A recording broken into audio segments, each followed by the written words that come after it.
Aye pulaku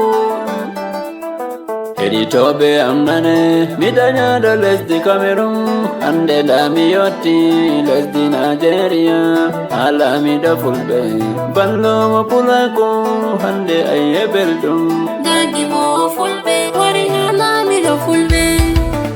Jamaje amiyoti na nelal bello bodejo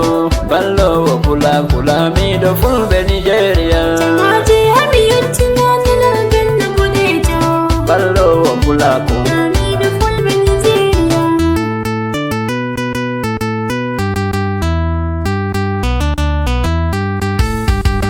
Alaji bello bodejo ojeuni am Nigeria de miyoti oneliam do fulbe dunia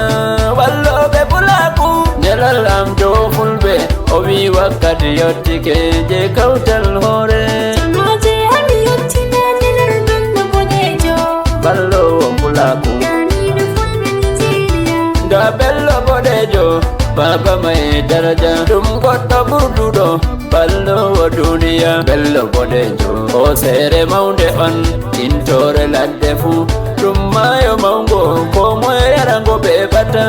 do walla duniya fulbe ke bai banama hande adon noddita fulbe der lesde duniya dikka en kauta hore men en funo en go baba min nani Allah wallu pulaku Jamaje amiyoti na nelal bello bodejo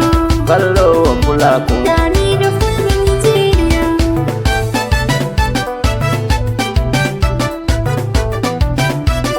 lami da fulbe wi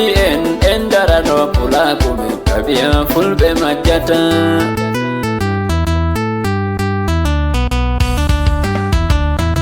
President mi yetti Allah je kautal hore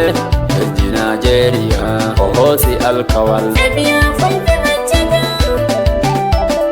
min general gimo fulbe nder lesɗe duniya ko moye fu e andi mimma mi hosi alkawal Tabiya fulbe majjata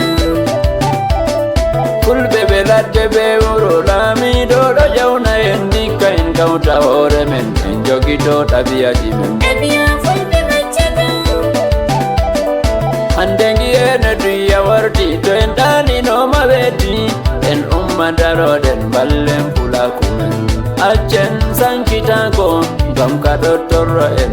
ladde be wuro Tabiya fulbe majjata fulɓe wala ko en ngala diga ladde be wuro fulɓe wala ko en keɓayi lesɗe duniya en ayne pulaku Tabiya fulbe majjata Alhaji bello bodejo baba nandi indema Allah fodu balde ma fulɓe ɗo mantoro e ma Tabiya fulbe majjata jamaje ɗon gettama Alhaji bello bodejo a ballowo pulaku Jamaje amiyoti na nelal bello bodejo ballowo pulaku lami da fulbe Nigeria Alhaji Abdullahi bello bodejo president mi yetti Allah je kautal hore lesdi Nigeria ko moye ɗon yettama baba wodi barka ko moye ɗon yettama baba